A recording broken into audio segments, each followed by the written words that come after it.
langsung kita ke tutorialnya, klik link. Rana juga udah share di description box, boleh langsung klik. Nah, setelah diklik akan ada laman seperti ini. Surat edaran dari Kementerian Kesehatan, boleh dibaca hingga akhir. Nah, pada bagian ini ada tata cara cetak elektronik STR atau ESTR. Ini penting untuk diketahui karena nanti STR tidak lagi dikirimkan melalui kantor pos, melainkan pendaftar mencetaknya secara mandiri atau masing-masing. Jadi, diperhatikan dan dibaca dengan teliti. Jika sudah, lanjutkan dengan tutup. Nah, setelah itu akan ada tampilan seperti ini. Pemberitahuan, sebelum masuk aplikasi harap diperhatikan syarat dan ketentuannya. Ada poin-poinnya, bisa dibaca. Poin pertama, mengenai persiapan file. Lalu poin kedua, persyaratan berkas pengajuan registrasi STR, baik itu registrasi baru maupun registrasi ulang, perpanjangan, naik level, ataupun alih profesi. Semua ada ketentuannya masing-masing. Lalu selanjutnya poin ketiga. Poin ketiga ini bagi pemohon registrasi baru, naik level, dan alih profesi, pastikan telah memiliki Serkom. Jadi wajib memiliki Serkom dan juga sertifikat profesi sesuai peraturan perundang-undangan. Itulah kenapa UKOM itu penting. STR itu wajib menggunakan Serkom, baik itu diploma 3, diploma 4 maupun profesi. Pertanggal dan tahun dan bulannya sudah tertera. Untuk poin yang keempat itu adalah biaya. Untuk penerbitan STR bagi tenaga kesehatan dikenakan tarif sebesar Rp100.000, penerbitan ulang atau duplikat STR sebesar Rp50.000, salinan legalisir STR sebesar Rp15.000. Untuk poin yang kelima, diberitahukan bahwa ini harus menggunakan email pribadi dan wajib dilakukan secara mandiri karena nanti akan diberikan PIN melalui email dan PIN itu bersifat rahasia atau privacy. Nah, poin yang ketujuh, untuk pengajuan registrasi dan penerbitan STR secara elektronik atau ESTR diberlakukan untuk pengajuan mulai tanggal 1 Juni 2021. Jadi, bagi yang mendaftar, dimulai dari tanggal 1 Juni 2021 dan seterusnya, itu sudah terhitung sebagai STR elektronik atau ESTR yang cara cetaknya tidak lagi dikirim melalui pos, tapi kita yang mencetak masing-masing. Nah, untuk poin yang ke-9 nih, cetak dokumen ESTR dapat dilakukan oleh tenaga kesehatan di tempat masing-masing, berkaitan dengan poin nomor 7 yang tadi. Lalu, tenaga kesehatan hanya dapat melakukan 1 kali cetak dokumen dengan menggunakan printer warna dan kertas A4 80 gram. Tapi tenang aja, nanti Rana akan kasih tipsnya gimana caranya supaya filenya tersimpan dan bisa di-print kapanpun, serta berapa kali pun. Karena dikhawatirkan kalau hanya 1 kali dan teman-teman gak save itu filenya, jika terjadi kesalahan teknis, printernya tidak bekerja dengan baik, nanti malah tidak bisa ngeprint karena cuma 1 kali kesempatan. Nah, oleh karena itu, jika bisa disimpan, akan jauh lebih baik. Dibaca sampai habis, dipahami dengan teliti, setelah itu, klik saya sudah membaca dan memahami ketentuan di atas, dan tekan tutup. Nah, akan ada tampilan seperti ini, email, PIN, dan CAPTCHA code. Tapi bagi yang baru pertama kali, pasti belum punya PIN. Nah, untuk itu klik belum punya PIN di sini. Akan ada tampilan seperti ini. Email, konfirmasi email, ini adalah email yang sama. Nomor NIK, lalu tuliskan nama sesuai dengan KTP, tempat lahir, tanggal lahir, dan CAPTCHA code yang terakhir. Klik daftar. Nah, nanti akan ada tampilan seperti ini jika sudah terregistrasi dan PIN akan dikirim melalui email. PIN itu akan digunakan untuk kita login. Jadi nanti ketika masuk akan menggunakan PIN itu dan itu bersifat rahasia. Kita kembali ke halaman awal. Tampilannya seperti ini, ada email, PIN, dan CAPTCHA code. Dimasukkan email yang sudah terregistrasi tadi.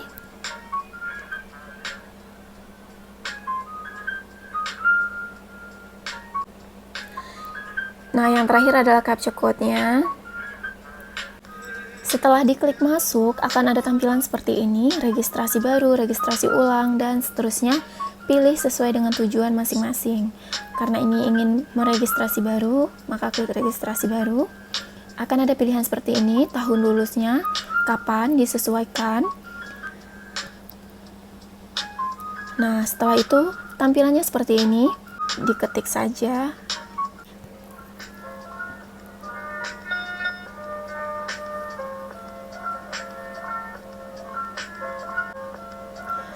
Lalu ketik program studinya. Nah, seperti ini. Dan nomor induk mahasiswa atau NIM. Jika semuanya sudah terisi, klik konfirmasi data. Akan ada tampilan seperti ini, boleh dibaca. Dan klik lanjut. Nah, setelah itu akan ada tampilan seperti ini, hasil pencarian data. Ada data dari Dukcapil dan data dari PD Dikti. Lalu boleh diperiksa apakah sudah sesuai dan benar. Jika sudah, klik pilih data dari PD Dikti, karena saya rasa itu lebih lengkap. Lalu di bagian bawahnya jangan lupa klik dengan ini saya menyatakan data saya sudah benar. Lalu klik mulai. Setelah klik mulai akan ada tampilan seperti ini, langkah 1 pengajuan, langkah 2 validasi dokumen, langkah 3 pembayaran, langkah 4 approval dan tanda tangan elektronik, langkah 5 cetak STR. Untuk itu semua ini harus diisi sesuai dengan ketentuannya. Nah, contohnya seperti ini. Pada pas foto resmi itu maksimal size-nya adalah 200 KB dan untuk KTP ukuran size maksimalnya adalah 1 MB. Untuk selanjutnya adalah ijazah dan serkom, itu sudah tervalidasi oleh PD Dikti, jadi tidak perlu diisi lagi. Untuk selanjutnya adalah surat sehat harus dari dokter yang ber-SIP, lalu surat sumpah profesi dan surat pernyataan patuh pada etika profesi. Di-upload, maksimal ukurannya adalah 1 MB dan filenya harus PDF. Semua data harus diperhatikan, pastikan bahwa semuanya sudah sesuai, dan untuk detail alamat rumah adalah alamat saat ini.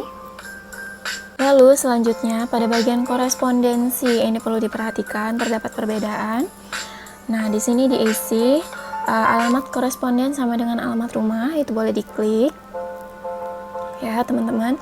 Nah, nanti akan terisi nih kalau yang bagian atasnya juga sudah terisi. Yang membedakan adalah kalau dulu ketika STR-nya masih dikirimkan melalui kantor pos, bagian bawahnya ini akan ada alamat pengiriman STR. Jadi ke kantor pos di bagian cabang mana nanti akan kita tuliskan. Tapi sekarang sudah tidak ada lagi, jadi hanya seperti ini. Tetapi tetap harus diisi. Nah, untuk itu diisi saja, walaupun nanti ujung-ujungnya kita bakal ngeprint sendiri juga. Tidak ada pengiriman melalui pos lagi. Selanjutnya adalah step kedua. Ini diisi sesuai dengan data masing-masing. Nah, jika sudah selesai, klik selesai. Nanti akan tampilannya ke validasi seperti ini.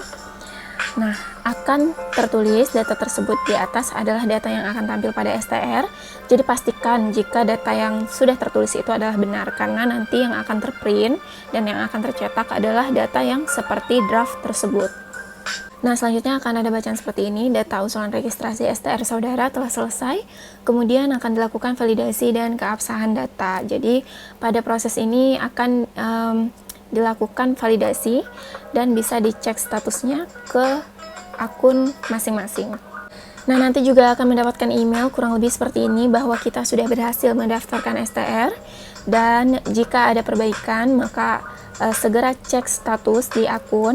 Nanti akan diberitahu bagian mana yang harus diperbaiki, tapi tenang aja, nanti juga akan masuk kode email bagian apa saja yang perlu diperbaiki jika ada yang filenya yang tidak tepat atau yang salah gitu. Nah, contoh email perbaikannya adalah seperti ini. Jadi akan tertulis pengajuan data registrasi STR Anda sudah kami beri status meminta perbaikan. Oleh karena itu nanti kita langsung cek aja ke akun dan klik cek status, lihat bagian mana salahnya, segera perbaiki ya. Nah, contohnya di sini adalah kesalahan, misalkan unggah ulang surat sehat dilengkapi SIP. Mungkin surat sehat yang sudah diupload tidak memiliki SIP atau kurang terlihat jelas, jadi harus diupload ulang. Jika kita sudah melakukan perbaikan file dan tidak ada perbaikan yang lainnya, kita akan diminta untuk melakukan pembayaran, dan jika sudah sukses pembayarannya, kita juga akan mendapatkan email kurang lebih seperti ini. Untuk saat ini ditunggu saja, nanti akan ada pemberitahuan kapan bisa dicetak STR-nya. Oke, selanjutnya setelah di-approve dan tanda tangan elektronik, kita bisa mencetak STR jika sudah mendapatkan pemberitahuan bahwa semua prosesnya telah selesai. Nah, langsung login aja ke account yang kemarin teman-teman buat. Login dengan email dan PIN yang sama. Jangan lupa masukin captcha code-nya juga. Setelah itu, langsung klik cetak STR. Dan akan ada tampilan seperti ini. Masukkan OTP yang ada di email. Setelah itu, tampilannya menjadi seperti ini. Tes print, boleh diklik tes printnya dan akan keluar peringatan yang sangat besar seperti ini. Peringatan cetak. Cetak dokumen e-STR atau legalisir STR hanya bisa dilakukan satu kali. Pastikan laptop atau komputer sudah terhubung dengan printer warna dan sudah disiapkan kertas HVS A4 80 gram. Tapi jangan khawatir, takut nanti satu kali gagal dan gak bisa ngeprint lagi. Rana akan kasih tipsnya gimana supaya filenya bisa disimpan dan bisa diprint kapanpun. Oke. Klik saja yakin, jangan ragu-ragu. Nah, nanti akan ada tampilan seperti ini nih, print. Di bagian destination, itu akan biasanya keluar printer yang sudah terhubung dengan perangkat PC kita atau laptop. Nah, itu bisa diubah ke bagian Save as PDF.